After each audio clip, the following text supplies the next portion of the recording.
game is an amateur game. I mean, the professional side of it, there are idols and heroes and fun to watch them play. But I mean, if it wasn't for amateur golf, there would be no golf. You have to remember, when you play a golf course and you're out there for 4 hours or whatever, you're only hitting a ball for 15 minutes of that. So there's a lot of time to look around. Hello and welcome to the Top 100 Clubhouse podcast. I'm your host, James Henderson, and I have illustrious guest in Matt Ward. So Matt Ward is one of the most reviewed. Are you the biggest reviewer on the website? Am I right? I don't know if they still list it that way, but I could be. Yeah. So you've played how many golf courses? Well, that I reviewed for the site, it's probably nearing almost 1,000. So it's not a small number, but you also have been working in golf journalism for God knows how many years and have a very well-reputed voice within the circles. We're in here today talking about the Ryder Cup. You're from the Northeast. Is it New York you're from? I live in New Jersey, but I'm literally a very short drive into Manhattan. Having grown up and lived in the area, only going away for college and graduate school, Matt's the perfect person to talk about the crowds and the sentiment that happened at the Ryder Cup. Well, welcome to the show, Matt. I've got a few things, bigger pictures, things that I want to cover. You've covered, would this be your 12th Ryder Cup or is it your 13th? This is my 13th. So you kind of know the Ryder Cup quite well then. Well, my first one that I did was the War at the Shore, as it was tabbed when it was played at Kiowa, and then a number of the matches from that point forward. But it's a great combination of both the players and the tradition of the event, and it's something that I think anybody who is a sportsman, not just a golfer, would be interested in. I'd like to start off with a little bit about the golf course, rather than going deep into the politics behind what happened. I'd start off with Bethpage Black. Where does Bethpage Black rank in your kind of Ryder Cup venues? Well, I would say it's kind of like a positive and a less than positive. I mean, I think I personally was one of the people that had pushed the USGA years ago to look at Bethpage as a possible host site for the US Open. And the facility is magnificent. They have 90 holes of golf. It's located on the border between two counties, Nassau and Suffolk. It's roughly about 40 minutes east of Manhattan. And the Black course was designed specifically for elite level play. That was the original task that Tillinghast followed. And after having hosted the US Open in 2002, which was won by Tiger, it came back 7 years later, which was extremely quick. And then they developed a relationship with the PGA of America, where they hosted the PGA Championship in 2019, which was won by Brooks Koepka. And a part of that package deal was hosting the Ryder Cup matches, which have never been played on a taxpayer-owned golf course. So they really accomplished a lot in a very short amount of time. But the Black course had a reputation, a deserved one, about being a demanding, stern test of golf. Tiger Woods, when he won the 2002 US Open, was the only player under par for 72 holes. On the flip side, when Brooks Koepka won the PGA Championship, he set the scoring record for the first 36 holes of the event by going out in 63-65. And when the Ryder Cup was being held at Bethpage, as you probably know and probably your audience knows, the home team has a little bit more ability to shape the golf course they would like it to be for the matches.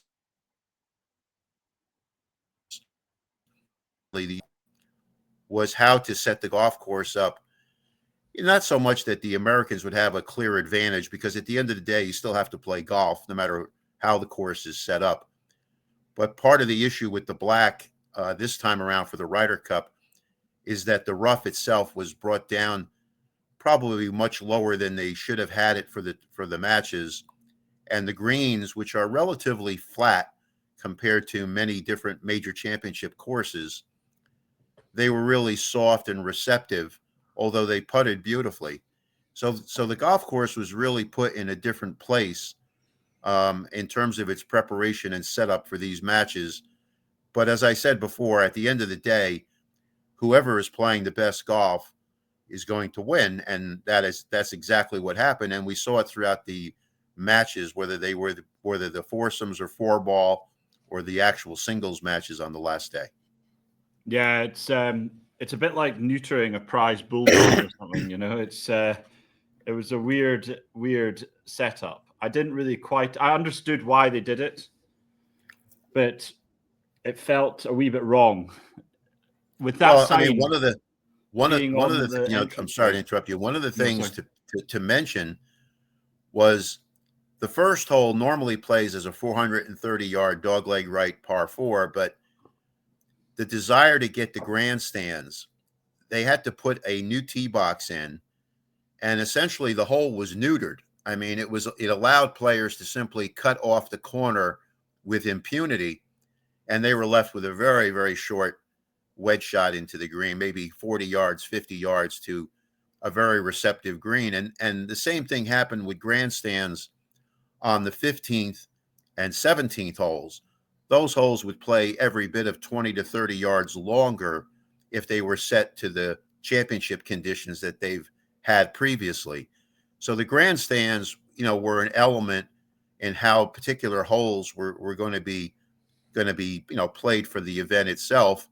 And I think more importantly, the rough at Bethpage is a part of the golf course, and it allowed players to, be able to do certain things that maybe they would not be able to have done, if, say, a U.S. Open had returned to the golf course. But a Ryder Cup is just a different type of an event. You want to see scoring, and you don't want to see players, laboring in matches, especially when you get into foursomes play where players are dependent on the other player keeping the ball in play and being able to go from that point. So I think overall, yes, the golf course was less than what it, could have been or should have been. But at the end of the day, it all comes down to players performing no matter what golf course is played, whether it's Bethpage or Marco Simone or Whistling Straits or Le Golf National, whatever the sites are, it's always going to come down to that. The players have to perform. Where do you think it was a European victory, or do you think it was down to American team selection and strategy? Do you think they should have not picked as many rookies as they did, or strategy of the golf course? Do you think they could have come away if they'd set up it differently? Well, I'll say it this way. If I had told you that you were going to have Scotty Scheffler play 5 matches, and I would tell you that you're going to have him, and I would ask you, James, how many points do you think Scotty Scheffler will get in playing 5 matches? And I would dare say that very few people would say that the world ranked number 1, without question, the best player in the world, that he would only get 1 point out of 5 matches. And I don't want to just pigeonhole on him alone and say, well, that's the reason why the Americans lost. But when you're the world ranked number 1 player, you've got to earn points. If Rory McIlroy, and he played 5 matches, if he goes in and only wins 1 point and the Europeans lost, clearly there would have been an eye on him and saying, hey, this is our best player. How come he didn't perform to the level that he needed to play? The Americans lost for a couple of reasons. It's not just Scotty Scheffler alone. I mean, Bryson DeChambeau played a number of the matches. He really underperformed in what he did. So, you can't take away from the fact that the Europeans had the better players in the top, I would say the top 5 or 6 players that they were putting out. They were the ones that were really contributing the most points. On the American side, you didn't see that from some of their top players, including not only Scheffler, DeChambeau, Xander Schauffele.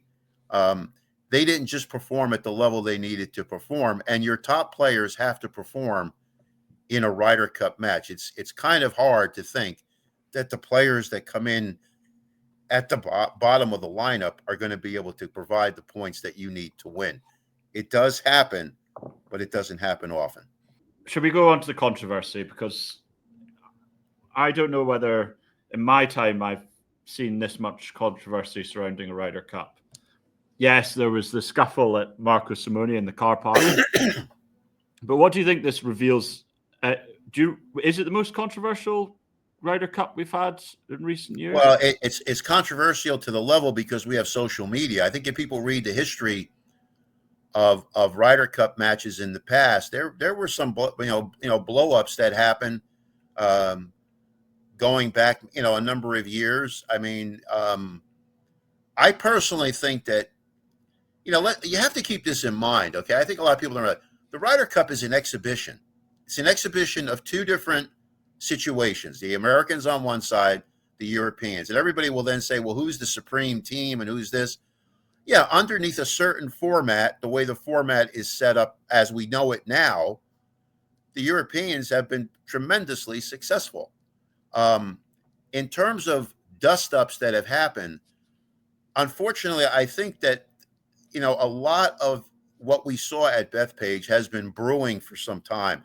I regret when they used the phrase "war by the shore" during the matches in '91 at Kiowa. It was a tremendously poor choice of words to throw in, words like war in a golf event. And then the Americans doubled down on it by having the team dress in military fatigues. I mean, that's just, as an American, I just find that completely reprehensible. It's unnecessary to carry that kind of graphic and try to illustrate it, because then it sets in time a tone that can be difficult to reverse. And we've seen it over the course of time. I mean, I'll never forget, I was there to see it when Justin Leonard dropped his putt at the 17th hole at the country club and the Americans are dancing on the green. Everybody seems to forget, although the Europeans never forgot, that the match with Jose Maria was still in play, and Jose Maria had a putt,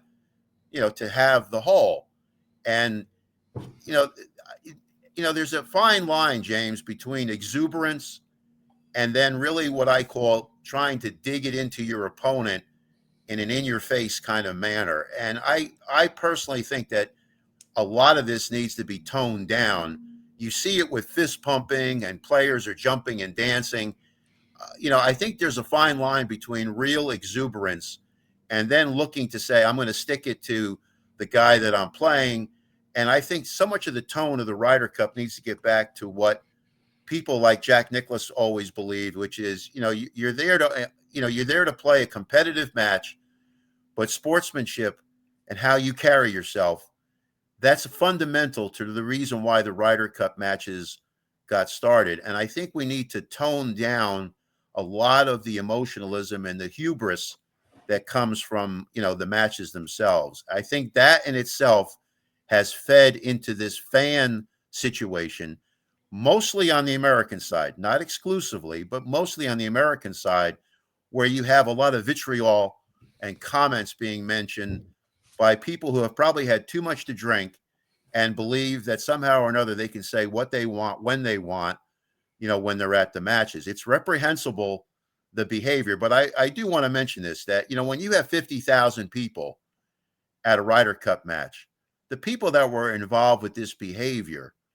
were a very small slice of people. It's regrettable that they did what they did. There's no defense for the actions that they did during the matches. But I think it's kind of unfair to have the media who are outside the United States or even in the States post this and say, oh, it's your typical New York audience. They're all like this. It was not that the case. I was on the course. I saw it with my own eyes. I know that there was reprehensible actions by a number of the spectators. And I think, to be equally fair, I think some of the players, particularly on the European side, when you have a thin skin, James, and you come into an away match, you have to be prepared that you're not going to get hugs and kisses, from the home team. Now, there's a way to do that, and there's also a way not to do that. But I also think that you can't have players engage in pushing back with verbal darts, however they may feel, and quite rightly, they feel abused. There are security people present. They were there, and they will certainly evict, and they did evict people from the premises so that they can't behave in the manner that they did. The only thing I would add that I think it's important to point out is that the PGA of America did itself no favors by hiring a female comedian to be involved with the introduction of players at the first tee on the Saturday matches. And she's over there leading an expletive chant when Rory McIlroy is being introduced. That is completely reprehensible. And the PGA of America really caused its own fumble. And when you do something like that, James, it sets in motion a tidal wave of belief that the entire scene at Bethpage is completely chaotic. And the PGA of America, yes, they apologized. Yes, the comedian apologized, but that's water under the bridge. And I could fully understand how any partisan of Europe would feel that the site at Bethpage is out of control. So the thick skin comment is intriguing to me because a lot of the European players took a lot of abuse over the time. And the reason Roy McIlroy snapped wasn't because of the abuse. It was because of a fan that was chanting, essentially trying to get at him while he was about to swing. That's not golf. That's poor etiquette. Right. That's what made him snap. That's like, there was. But you can't. But James, you can't come back and say "F you" to the people that are involved. I can tell you this: there are plenty of security people, both uniformed and plainclothes, that were out with every group. I saw it. There was at least 6 to 7 people in each of those groups. No fan is going to come in there and touch the players. That's not going to happen. It didn't happen. I completely concur with you about the reprehensible nature, but you learn, or you should learn, in sport. Now, let me just mention this. When Nicklaus was heckled by Palmer fans at Oakmont, every conceivable word is said at Jack. Jack's answer to that was, I just put blinders on. I'm here to play golf. Did it hurt me? Did I hear me? Did I hear those comments? Jack acknowledged that. But in today's world, there are security people and there are protocols. And if you point out the people that are involved, they will take them out. There will be no hesitation to do that. But when I hear a player respond, I understand how he could feel emotionally, especially when his wife is doused by a beer. It wasn't poured on her directly, but nonetheless, she was impacted by it. Yes, a husband's going to react that way. I would probably react that way. I would hope that the people that are involved would explain to the players. That's why security people are there. It's unfortunate that we live in a world today where the security people have to be so much a part of the storyline. But because of things that have happened in the past, the Monica Seles situation at the French Open years ago is an example of that. There's a way for the players to handle themselves. And I know it's difficult, and I'm not going to say it's easy, but I could not expect a Jack Nicklaus or an Arnold Palmer to respond back to fans by using an expletive. I can't imagine that ever happening. No matter how bad it is, there's a way in which that can be done. And, there was also a situation in which Shane Lowry wanted to basically have a fight with some of the fans. I mean, you don't need to go there. I know it's hard. Okay. And it's not easy, but I think there's a way in which this can be done. And the best way for that to happen is for them to use the protocol of the security people that are there. And they did evict people.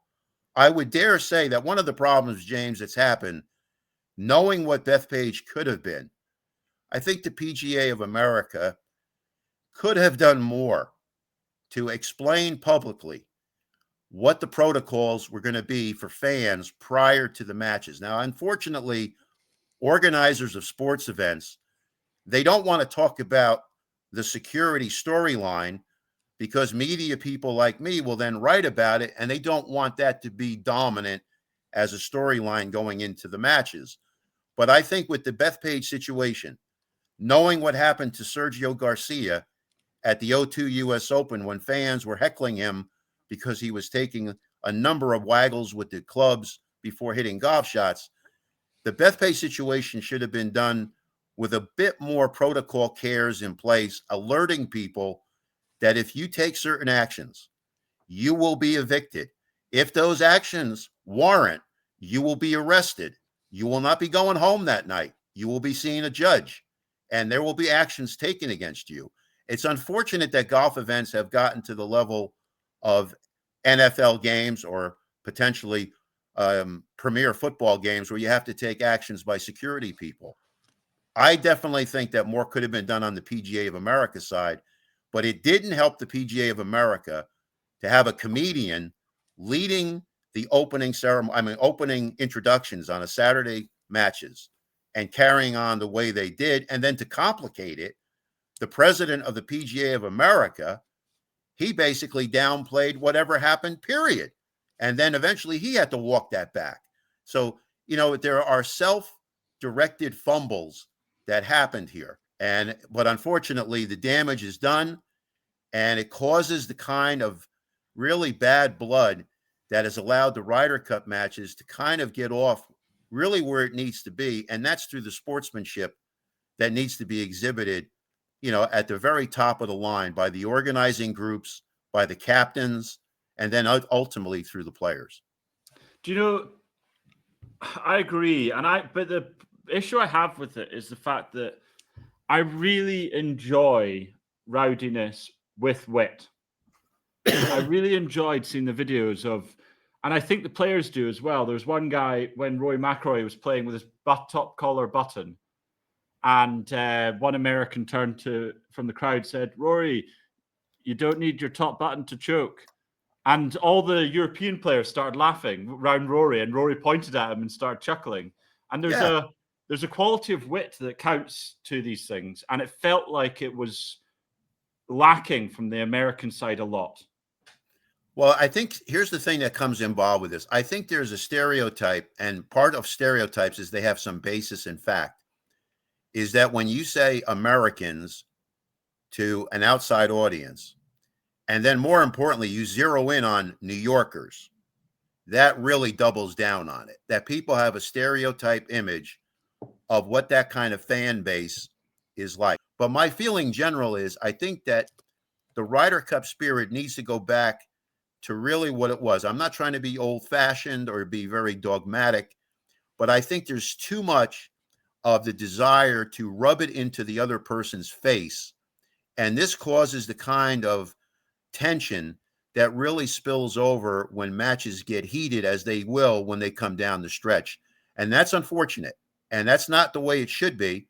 And that's not the way it was done, years ago with certain captains and certain players. It's my hope that Bethpage could be the setting stage for how we turn this around and get back to what it is. I'm not naive to think it's going to be easy, but I do think that should be the platform that we reestablish what this can be and what it ultimately does in bringing together the two squads. Well, I'd like to go on to talking about how you would change it for 2029. But the first thing I'd like to say is I thought Don Ria's comments were naive and classless. The fact that he said it happens on both sides and didn't take a responsibility of it. To be the president of the PGA of America and to say that was quite jarring for a lot of Europeans. Well, it was stupid. It was just stupid. You can't say things like that. I mean, he's not representing himself. When you're in that position, you're the president of 28,000 plus people.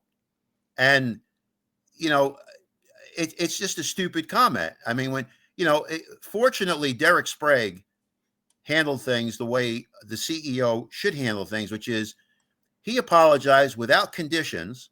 He also mentioned that he would reach out directly. He did. I believe he went through Rory's agent to provide an apology to both Rory and his wife. But like I said, It's not on all one side. It doesn't excuse it. I think the PGA of America really needs to understand what the tone needs to be. And hopefully it'll return to that at Adair Manor. And then more importantly, when it comes back to the States, you know, we need to understand that there were clear fumbles made on the American side. As an American, but also as a golfer, I want the matches to be pure competition. And at the end of those matches, whatever they are, hands are shaked, and you make it a point to toast the other team. And then you come back with a desire in 2 years' time to reclaim the cup if you've lost it, and to have that kind of spirit. I don't think that's naive. I think that's what the matches should be about. But I also think the PGA of America, you know, they waited a long time, James. They were really trying as much as they could to get Tiger Woods to be the captain. And they made a very late decision about when Keegan Bradley was brought on board. And that's not Keegan Bradley's fault. But I think that, you know, to use what the Europeans did, they announced Luke Donald's return in November of 23, just a few months after the matches were done at Marco Simone. And they had their people in place. But yeah, I agree with you on that. I think Europeans have excelled in looking at foursomes play and really analyzing the strengths about how you're going to put players out there. And then they look at the golf course to determine, if we do foursomes play, who's going to drive the ball on the odd hole, who's going to drive the ball on the even holes, and be able to do that. The Americans have really not really gotten their act together on the foursome side. I think on four ball, less so on that particular situation. But the foursomes is a credit, and I credit Eduardo Molinari, I mean, you know, who is really the guru of stats for the European side. He did a phenomenal job. But at the end of the day, James, let's be real. You know, guys have got to perform. I mean, if you play bad golf, you could do all the analytics you want. It's really a game of percentages. You know, that's what you're looking at. If this guy performs to what he should, then he should do this. Well, that's right. Well, what happens if he doesn't? But I think the Americans are just have to get a little smarter in how the foursome situation works. It's important because 8 points of the total of 28 is foursomes related, and you can't go into singles matches being down by an extraordinary number of points. And when you are, it puts an unbelievable amount of pressure for you to have to overcome that against any squad. There's a few things that I would add to that. So I feel sorry for Keegan Bradley. I do feel sorry for him. I think there's a lot that happened. I don't feel sorry for him because he knew what he was getting into, or he should have known. I mean, no, I know, but he wasn't dealt. He wants. If you get your dream job come up at the current time, and you get a sticky position, a difficult position, you're still going to take it. And I felt like if he waited, then maybe Tiger Woods would do a couple of years, or someone else, and then he would then be forgotten about. So he was given kind of a poison chalice. Well, keep in mind this. When you say poison chalice, try to look at it the other side. When Keegan won the Travelers, and he then this whole thing about him being a potential player, a playing captain, he really should have nipped that in the bud early on. And I think it was really pressure was put on him by PGA of America, but also, you know, the feeling that, hey, you know what, if he's a player, a playing captain, the first on the American side since Arnold Palmer, going way back in the early 60s. I think Keegan could have laid that to rest early on because that issue hung around way too long. I mean, yes, he could have picked himself legitimately because he falls within, you know, the top 10, top 12 players, but he allowed that storyline to just drag. And he could have put that to rest a lot sooner. He had to walk it back because initially when he was announced, he said he wasn't going to do that. And then when he won the Travelers, it got back into the mix. And I just think that became an unnecessary distraction that really was unnecessary. But, you know, the PGA of America can only look at itself and say, why did we wait so long to get Tiger on board? We should have given him a drop dead date sooner than later. Yeah, I mean, I think you keep in mind this. I think when something is done, to do the cleanup is never going to get the same amount of ink that the spill caused. That's just the way it is.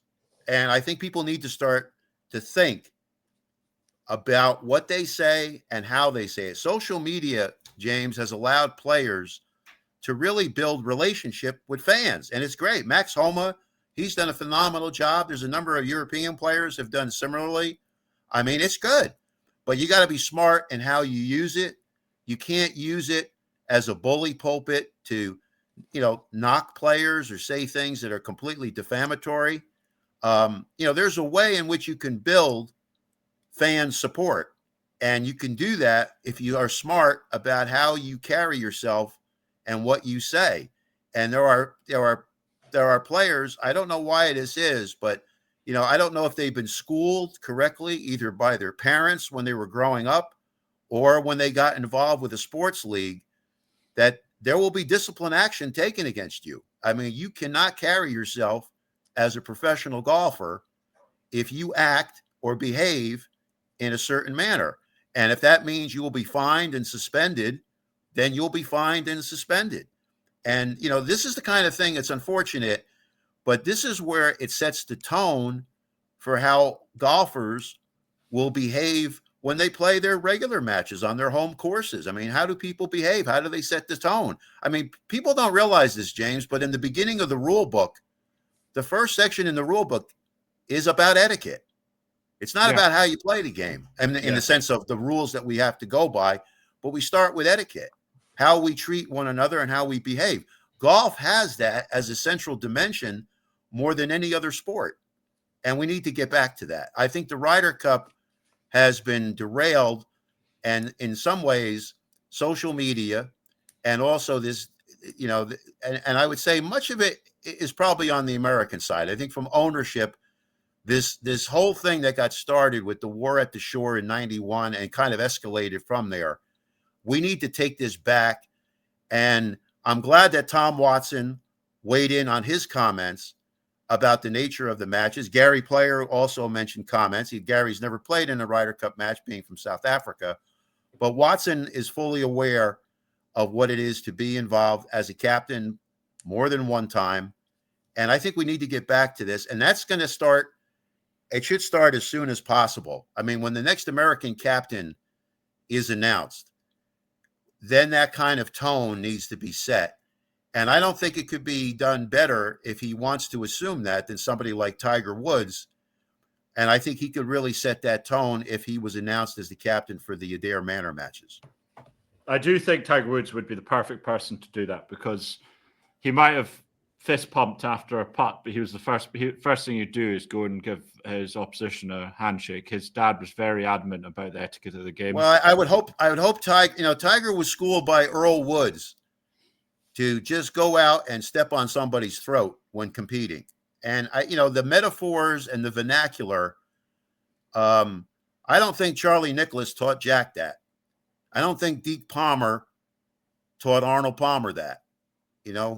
As I said before, there is nobody in golf or in all of sport that has carried himself better than Jack Nicklaus on this. When he has won, he's made it a point to pay respect to the players who came up short. And when he's lost, he's extended his hand sincerely, without any hesitation. We need to get people back into that mode. And I think Tiger, who respects Jack greatly, needs to have that conversation with Jack if he is to be captain, and say, Jack, what do you think I should be doing as captain so we can set the tone in the proper place? The Nicklaus life about how he has conducted himself when competing should be that example for all American players and frankly, all golfers. Going on to a man who does epitomize class is Luke Donald. I really do think that he's, as captain, has been almost faultless in the way he's carried himself and the way he's made his team carry themselves as well. Yeah, there's been a couple of things with Shane Lowry trying to fight a fan, but I do think he's been brilliant as captain. And do you think he'll come back? I think that I would put it this way.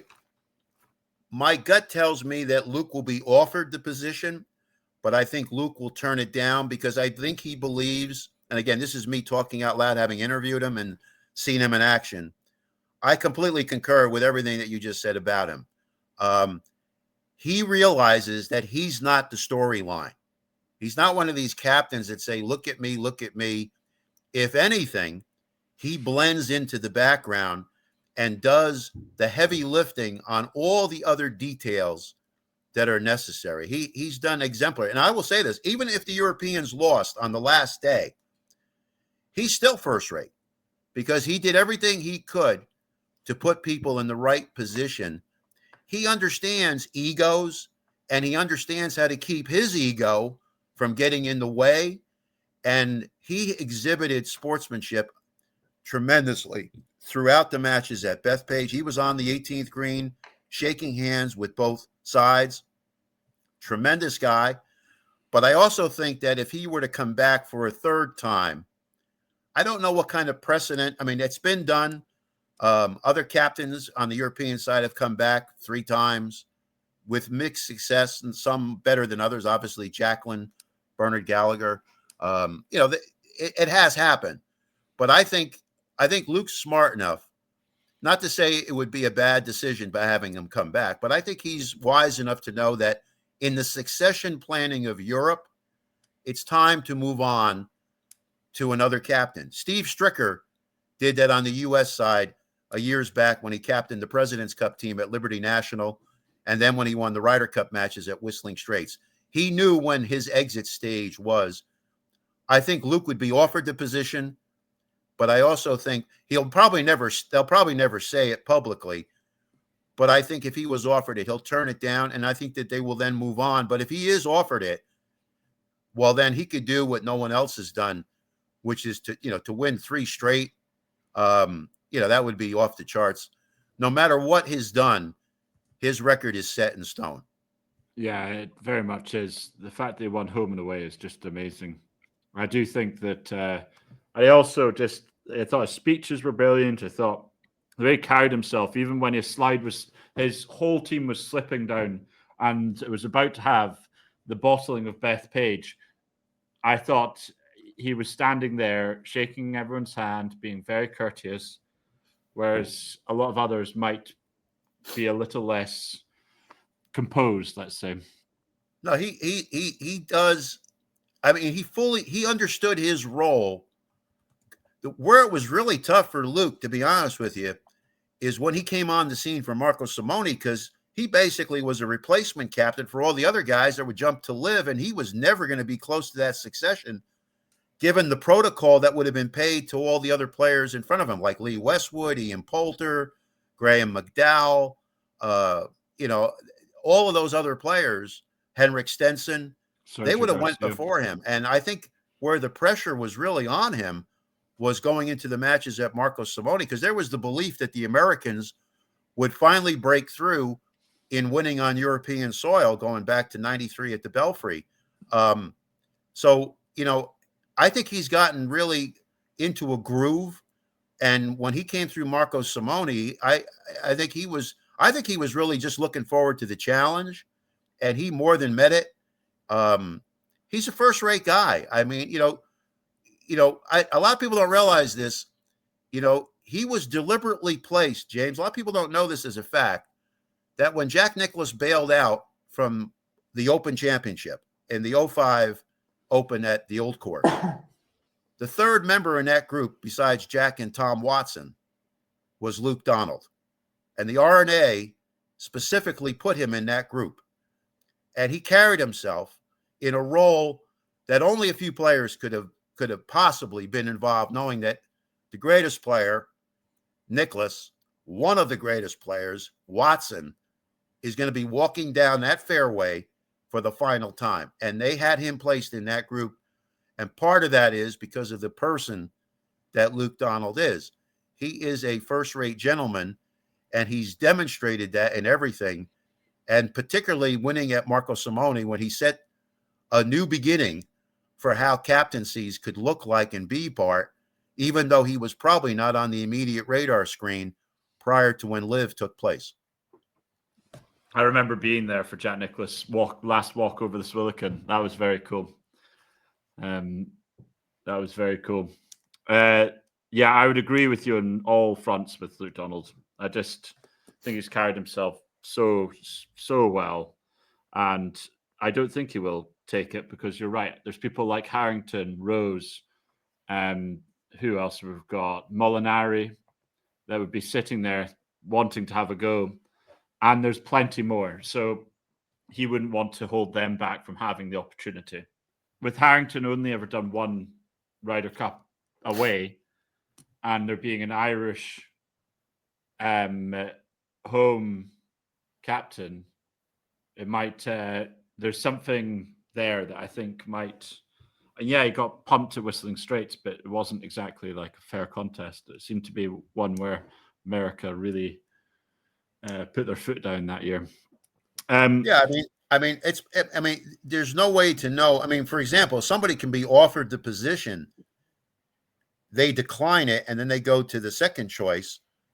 We won't know that until we obviously talk with people and try to get some answers from them about, who was really being promoted and who was being pushed. I mean, when Seth Waugh was promoting Keegan Bradley, very few people were even thinking about Keegan Bradley. Some people were thinking, well, maybe they'll just recycle Jim Furyk, or they'll see if they can convince Steve Stricker to come back. That didn't happen, but it doesn't mean to say that there's a possibility that different people will be brought into the mix because other people have turned down the position for whatever the reasons are. My gut tells me, James, if I had to put a few quid on this, I would say that a Woods Rose captaincy looks pretty good to me. I'm aware of the Irish setting. I would think that no less than somebody will be an assistant captain from Ireland. But I think in 2 years' time, you don't know how somebody's game will stack up given where Rose is now. We don't know where he will be in 2 years' time. Maybe the captaincy will look attractive if his game doesn't continue at the level that it does. At some point, he will be a captain of the European squad. There's no question in my mind that's going to happen. But the question will be is when does it happen? And you're right. Harrington would be a good choice too, simply because of the Irish connection. It's more just simply because of the Irish connection. Storylines. I just like storylines. Well, the story. Yeah, there is a storyline. The storyline is to get a redemption and to do it at Adair Manor. That would be phenomenal for him and for Europe, obviously. Top100golfcourses.com has set the standard for golfers worldwide, and now you can wear that standard proudly. Premium apparel and exclusive gear for those who truly know the game. Shop now at top100golfcourses.com. We've talked about how it changed the captaincy and changed the game for the Americans, but there's a few players, both sides, that have played well. One on American, two on the European that played. Obviously, there was a lot of chat about fines, a lot of discussions about whether they should be playing or not. What's your honest opinion about it all? Well, I think right now the way the cards have come out of the deck, Liv is basically continuing as a sideshow. It's the circus. I'm sorry to be so blunt, but when you have 54-hole golf, guys playing shorts, you got music speakers blaring. It's like a rock concert. Liv does not really have leverage in terms of what it does. The PGA Tour had to make some long overdue changes, and a lot of them are coming into play this year with the exempt tour being reduced from 125 to 100 players, and the way they've structured the FedEx playoffs. I think from the practicality, look, Rahm, Sergio, Hatton, the fines and all the things that are being touched upon, we're going to see who's going to blink.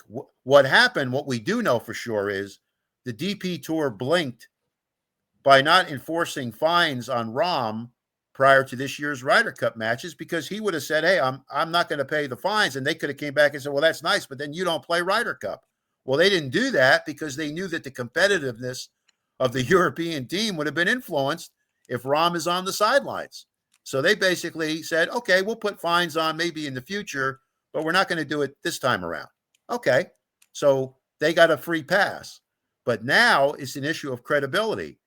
If Rahm, backs out of, let's say he leaves Live, he says, and he was kind of lukewarm on Live. But I'll tell you, James, if somebody puts $30-40 million in front of your face and my face, we'll play golf in Antarctica if it comes down to that. I mean, 100%. So he went with the flow. He took the money, but Rahm is a very smart guy. He also understands the legacy of golf. He knows that when his career is assessed, he's going to be pushed up against, how does he stack up against Jose Maria? Or even more so, can he be in the same sentence with a guy like Seve? But truth be told, James, as we progress here, the wherewithal to get back in the good graces of the PGA Tour and whatever banishments or whatever, there would be some kind of suspension or whatever the fines would be, as that time frame passes, the desire for goodwill starts to fade. And these guys, really don't have marquee value that would require them to get some kind of dispensation. I mean, if Tiger went to Live in his prime, and you now have on Live the most known athlete in the world, no question, at his prime, then you'd have leverage. I don't know what Liv's leverage is. I really don't know what they have. As far as TV is concerned, probably Ultimate Fighting gets better ratings, than a Live event. I just don't see them operating in any lane of seriousness. And frankly, I do think it hurts from a competitive nature that when you jump into a major championship or you jump into other key events that happen, we're talking more now, James, about McIntyre, who has played phenomenal. I mean, there's a guy to watch in not only Ryder Cup play, but in world golf. I mean, he has really come on the scene tremendously in the last 2-3 years. And a guy like Cam Smith, you can fade very fast on the world golf scene today. The competitive nature of what golf is about and the younger players that are coming up very quickly. Ludwig is a great example of that. I mean, who was Ludwig 3 years ago? Now everybody knows who he is. And, that's what's happening in the world of professional golf. And if you took the money, you got it for a certain benefit, no question. But if you're a young guy, I just don't see how that move really worked for you. The money was going to be there one way or the other, whether you played on one tour or the other. And I think we'll find out. I mean, as the careers unfold, we're going to find out whether that decision was the right one or the wrong one. Just keep in mind, James, Rahm has not won a major since he's been at Live. He hasn't won one. I know. Yeah. But so we're going to find out whether or not these guys really want to get back into the legacy of the game, which is you need to win one of those 4 championships. That's why Scotty Scheffler sits hands and above everybody in world of golf today. No question. He sits up there, top of the line. And, and I'll say this, after Rory won the Masters, I always said this, James, and I wrote about this. You look at the expression of Scotty Scheffler when he put the jacket on Rory's shoulders. He was both somewhat happy that Rory won, but also a motivating factor that he needed to get out and start play high-level golf. And from that point forward, he dominated world golf. And Jon Rahm has got that competitive fire that he wants to be back in that mix, taking on guys like Scheffler and McIlroy. And I think if he can, figure out a pathway, I think it's going to be smart for him to get back, if it's possible, to the PGA Tour, and then to get his game really ready in shape for what he wants to be is a breakout year in 2026. My only thing is and I think the thing that maybe is missing from the conversation is the systems that they put in place at Live attract a younger generation. They're much more for a TikTok generation. And as much as we like to think that golf is a gentleman's game, there's a lot of people, youngsters, and a lot of people that would have been the same people shouting at Rory McIlroy because they wanted. They're all only shouting at Rory McIlroy. He's the only person that commands the fame, right? He's the only person that if you put him on TikTok, of you shouting at him, you're going to get millions of views. He's the main guy in golf right now. As much as Scotty's playing better golf than him, the draw to watching golf is Rory. Not at the level Rory Tiger Woods McIlroy, was. to me, is the equivalent of Arnold Palmer in He's a the different star. way, but sort of the charismatic guy. I mean, the thing that always endears me to Rory is his candor, and he takes press. I mean, he got a little punchy where he started to say, "I'm not going to talk to the media anymore," and I think he reconsidered that. But yeah, Rory is the eyeball figure. Scotty, is not really let's be clear, he's not charismatic in that kind of manner that you would see with these other players that we just touched upon, some of the icons. He lets his clubs do his talking. They talk real loud. No, that's fine. You got to keep this in mind. I mean, the storyline in professional golf, James, is we look at things in the vantage point of the time that we live in, and things can change rapidly. I would be curious, with Rory's situation, I think he's probably one of the most interesting storylines for next year, because he accomplished a lot of goals that he set out for himself, winning the Masters, winning a Ryder Cup on American soil. But now he realizes that he is going to have to demonstrate that he has the consistency to take out Scheffler and to re-establish himself as the number one player in the world. But I anticipate that both of these guys realize what they have to do in order to get to the top of the throne. And I know that they know each other well enough to know that they can't take anything for granted. Scheffler got that wake-up call at Augusta when he put that jacket on. And from that point forward, he was taking no names and no prisoners. He was just playing lights-out golf. And he made a statement, James, when he won at Portrush. That's a major statement for Scheffler to come over, win the Open Championship on Irish soil, on Rory's home course, and say, I'm here. I'm not going anywhere. It'll be interesting to see how Rory comes back with these two guys together. I think golf is going to be in a great place. And if Rahm joins the fray and we get something from DeChambeau, who is kind of an outlier in a lot of ways, in certain ways he carries himself, He's a very it'll be good interesting golfer. to see how these four tangle with each other, given where they are in their careers. I think it puts a lot more on to the majors. And yeah, you want to see them week in, week out. But at the end of the day, having two on each side of this divide that is Live, it puts a lot more emphasis on the majors, because it means that you only ever get to see the four of them competing against each other 4 times a year, or whatever it is that they're invited to. Right.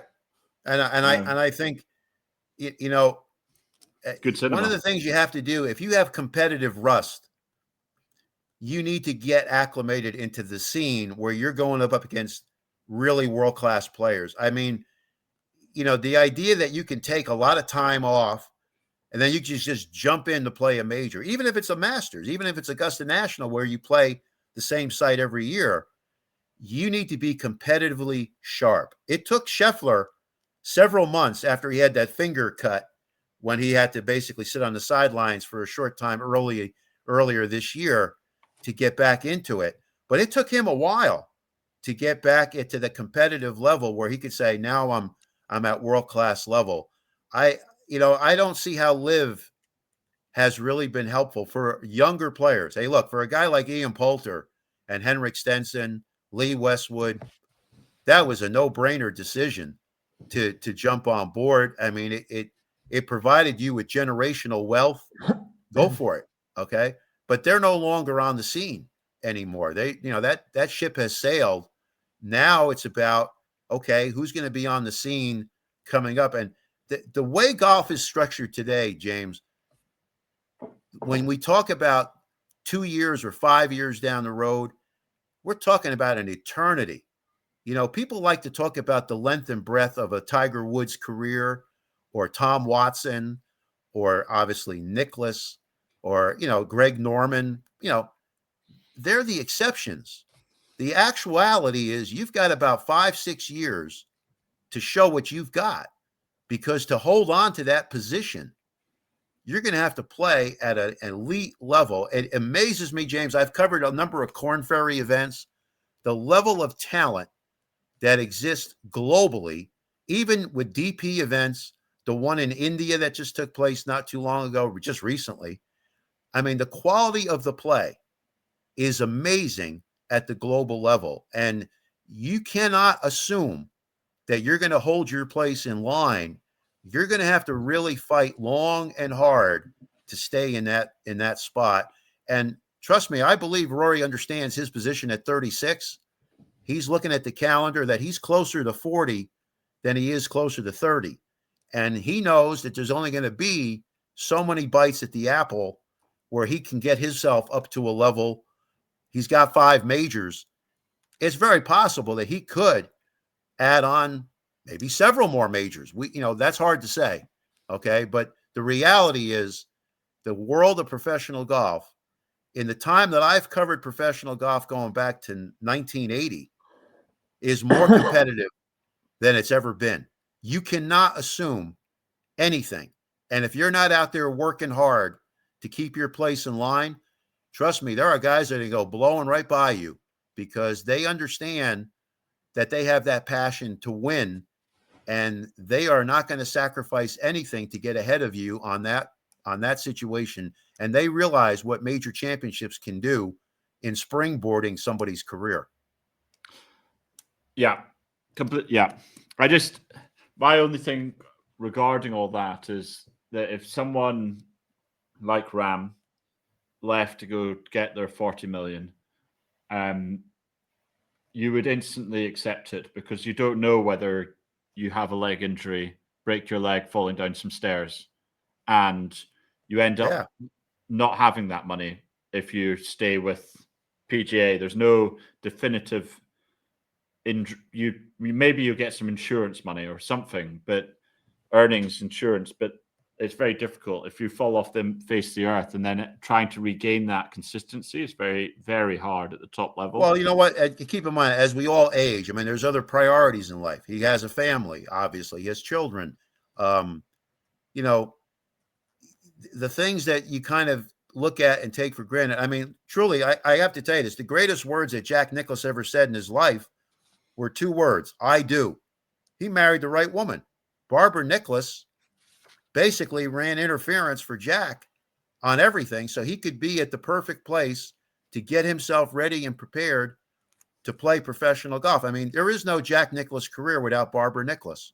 So as you see these other players, what is their home style situation? Is their wife, fully in tune to what's going on? What about her career? What about what she's doing? What about their kid? So, you can't make assumptions. Even with a guy like Scotty Scheffler, you don't know, because in today's world, the competitiveness of pro golf is off the charts. I mean, the guys that are playing at a high level in high school, they have skipped going to collegiate golf in a lot of cases. Ashleigh Bhatia is one example of that. There's other guys that are now probably realizing, hey, I don't have to go play collegiate golf. If I think I've got the game and I've got sponsors that can back me, I can jump into pro golf. Justin Rose did that. I mean, he said, hey, man, now he took a while to get going, but he did it. Seve obviously turned pro very early on, late in his teen years. So It's much you're more going to see common over more and here, more though. of that. I fully expect that if we talk about who's on the team for Adair Manor, I would dare say that the squads that we saw at Bethpage, you're going to see wholesale changes just because of age and because of competitiveness. Some of the ones will be there. I mean, like a John Rahm, if everything works out with this thing with DP. I mean, Rory, Terrell, a few other players, maybe. But even on the American side, it's the same thing. I mean, I don't know if we're going to see Harris English again. Ben Griffin may be a one and done. The same thing holds true with, Colin Morikawa is a guy that needs to be watched. He had a fantastic 2024 season, right up there in the majors consistently. He's a two-time major winner. But in 2025, he fell back.